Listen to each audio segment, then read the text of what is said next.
भैया जी आप मुजफ्फरनगर में हैं। मुजफ्फरनगर खेती किसानी के लिए तो जाना ही जाता है, इसके अलावा यहाँ हड़प्पा सभ्यता के भी प्रमाण मिलते हैं और महाभारत कालीन संस्कृति का बहुत बड़ा केंद्र भी रहा है, ऐसा माना जाता है। तो कुल मिलाकर बहुत महत्वपूर्ण जगह है ये। आइए यहाँ के युवाओं से बातचीत करते हैं और जानते हैं उनकी बात आपके अपने कार्यक्रम हेलो भैया जी में। भैया जी यहाँ मुजफ्फरनगर में है और मुजफ्फरनगर के चौराहे पर हम घूम रहे थे, तो हमने सोचा कि क्यों ना यहाँ कुछ लोगों से बात की जाए। और यहाँ हमें कुछ लोग एक पार्क में दिख गए हैं, तुलसी धाम पार्क है, यहाँ बाबा तुलसी का धाम भी बना हुआ है। तो कुछ लोग यहाँ थे, बैठे हुए थे, तो हमने कहा हम आपसे बात करना चाहते हैं। तो देखिए हमारे साथ ये लोग मौजूद हैं, हम इन लोगों से बात कर लेते हैं। जी भैया क्या नाम है आपका? मेरा नाम रोहित कौशिक है। तो आप लोग यहाँ आमतौर पर ऐसे बैठते हैं? बस सुबह थोड़ा मॉर्निंग वॉक करने के बाद यहाँ बैठ जाते हैं। अच्छा लगता है, माहौल काफ़ी अच्छा है, बड़ा अच्छा हवा है। अच्छा ये बताइए कि यहाँ पर योगी सरकार ने कुछ काम किया है या वादे हवाई रहे? नहीं, योगी सरकार ने सारे काम किए हैं। व्यापारियों का पलायन रुकवाया है, व्यापारियों को सुरक्षा प्रदान की है, अपराध पर नियंत्रण किया है और सड़कें पानी की व्यवस्था बड़ी सुचारू रूप से चल रही है। अच्छा, मुजफ्फरनगर को जब भी लेकर लोग चर्चा करते हैं तो एक बात सामने आती है कि यहाँ जो है क्राइम बहुत ज़्यादा। फिलहाल मुजफ्फरनगर क्राइम से बिल्कुल दूर हो चुका है। जो पहले होता था कि सड़कों पे चल रहे हैं, मोबाइल लूट लिए, चैन लूट ली, वो अब योगी सरकार में बिल्कुल ख़त्म हो चुका है। एक बात हमें ये बताइए कि यहाँ पर सड़कें कैसी हैं और युवाओं को रोजगार देने के लिए योगी सरकार क्या कुछ काम की है? भैया जैसे आपने कहा पहले तो सड़कें बहुत सुंदर है, बहुत बढ़िया है यहाँ पे। रोजगार की बात आपने करी है, रोजगार सबको मिल रहा है यहाँ पे। अच्छा जी, पक्की बात है। रोजगार की आपने अभी बात की थी, तो रोजगार के विषय में मैं इतना बोलूँगा कि एक हमारे यहाँ समाज होता है प्रजापति समाज जी, और प्रजापति समाज की बहुत ही स्थिति खराब थी, उनके मिट्टी के बर्तन बिकते भी नहीं थे। हाँ। योगी जी ने माटी कला बोर्ड का गठन किया। माटी कला बोर्ड का गठन करने के बाद इस बार दीपावली में प्रजापति समाज के घरों में इतनी बढ़िया दीपावली बनी है जी कि जिसकी मैं योगी जी की जितनी भी तारीफ करूँ उतनी थोड़ी है। तमाम जो गरीब हैं उनको कोरोना के टाइम पर राशन वगैरह मिला? हाँ, राशन खूब मिला है कोरोना के टाइम पे। और जो सरकार द्वारा राशन वो कराया जाता है मुहैया, हाँ, वो अब तक कराया जा रहा है। वो उन पे खाया भी नहीं जा रहा है, इतना राशन उन लोगों को मिला है, कोई कमी नहीं आई है। अच्छा ये बताइए, हम आपसे सबसे हम पूछ रहे थे, आप भी बताइए कि यहाँ सरकार ने कुछ काम किया है कि उनके वादे हवाई रहे? नहीं सर, काम किया है। हाँ, अगर पिछली सरकारों की तुलना करें और योगी सरकार में क्या लगता है? योगी सरकार, हाँ सर, योगी सरकार ने बहुत फायदे करे हैं, बिजली में भी बढ़िया रहा है। हाँ जी। देखिए ये मुजफ्फरनगर के युवा हैं और दिल खोल कर बोल रहे हैं और इनकी बातें आपने सुनी, क्या कुछ इन्होंने कहा।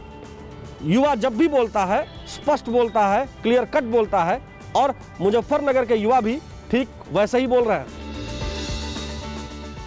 यहाँ हमारे साथ एक युवा किसान है जो काफ़ी पढ़े लिखे भी हैं, MBA किया हुआ इन्होंने और खेती किसानी से जुड़ गए। वीर बहादुर सिंह जी हमारे साथ हैं। वीर बहादुर जी ये बताइए, कैसे आपने इतनी पढ़ाई लिखाई करने के बाद, आमतौर पर लोग सोचते हैं कि नौकरी की जाए, शहर में रहा जाए, लेकिन आप गांव की तरफ कैसे आए और अपने खेतों में काम कैसे करना शुरू किया और इसके पीछे प्रेरणा कहाँ से मिली?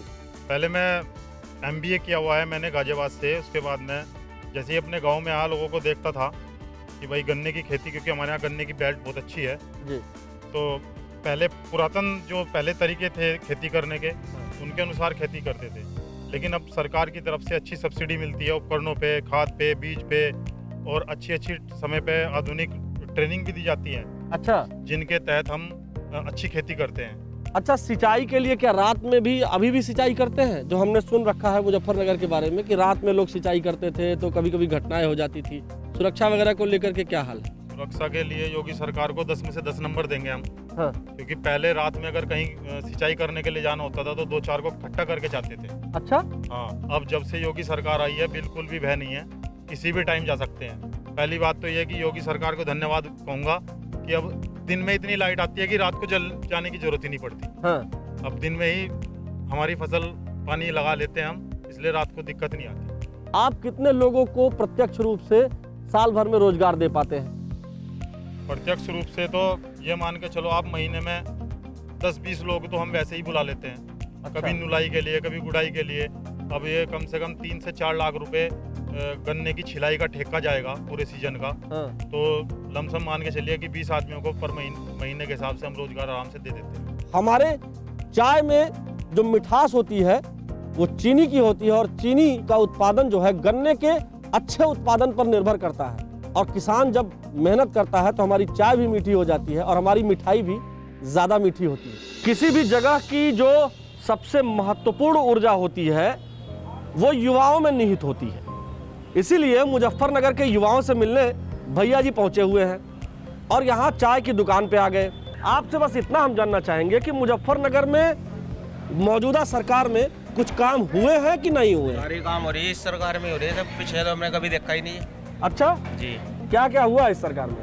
सब कुछ ही हो रहा है जी। रोड देख लो आप, हर जगह से गरीबों के लिए राशन पानी लाइट हर तरह, मतलब महिला जो है सब सुरक्षित है, कोई दिक्कत नहीं है, कहीं भी आ जा सकती है रात को, कभी भी कोई दिक्कत नहीं है जी। तमाम गरीबों को आवास वगैरह जो मिलने की बात होती है, मिला है कि नहीं मिला है? मिला है।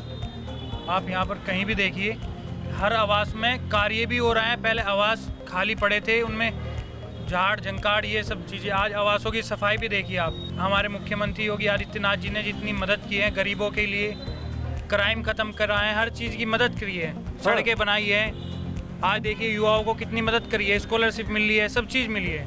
बताइए आपके यहाँ क्या काम हुआ है और काम हुआ है कि नहीं, सही से बताइएगा। हमारे यहाँ पे 2.5 लाख रुपए भी मिले हैं।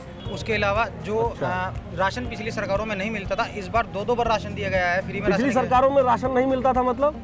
गरीबों को राशन नहीं मिलता था। अच्छा, मिलता ही नहीं था ना, और इस बार 2 बार मिल रहा है। यहाँ तक कि योगी जी ने अभी, माननीय मुख्यमंत्री जी ने भी मार्च तक के लिए दोबारा राशन की उपलब्धि करी है कि फ्री राशन। कहाँ पढ़ा आपने? कहीं टीवी में देखा या अखबार में पढ़ा? कहीं पढ़ा है? सब न्यूज में भी है, अखबार में भी है, सभी जगह चल रहा है। एक बात ये बताओ, योगी जी ने यहाँ कौन कौन से काम किए हैं? योगी जी ने क्या नहीं करा यहाँ? किसानों को ही ले लो। हाँ। किसानों की सम्मान निधि जिसकी आप अभी बात कर रहे हैं, पहले कौन देख रहा था सम्मान निधि? हमने तो देखी नहीं। मैं किसान हूँ, खुद किसान का बेटा हूँ मैं, जमीन हमारा। आज से पहले तो 2-2 हज़ार रुपये कभी किस्तों में नहीं आया, वो भी छोड़ दो। मजदूर को किस्त मिल रही 2-2 हज़ार रुपये मजदूरों के आ रहे। एयरपोर्ट बनवा दिया, 80 किलोमीटर पे एयरपोर्ट है। आप अपना जाओ, कैब बुक करो, अपना एयरपोर्ट से पहुँचो, जहाँ भी जाना विदेश घूमो। मुजफ्फरनगर के युवा हैं, जोश से परिपूर्ण हैं और जानकारी इनको पूरी है। सतह से लेकर यानी जमीन से लेकर आसमान तक की जानकारी है इनको, और बात बिल्कुल सीधी रेखा में करते हैं, लाग लपेट नहीं है। और भैया जी ऐसे युवाओं को बहुत पसंद करते हैं। अब हम अगले जिले में चलेंगे, वहाँ के युवाओं से बातचीत करेंगे और जानेंगे कि उनके दिल में क्या है। आपके अपने कार्यक्रम हेलो भैया जी में।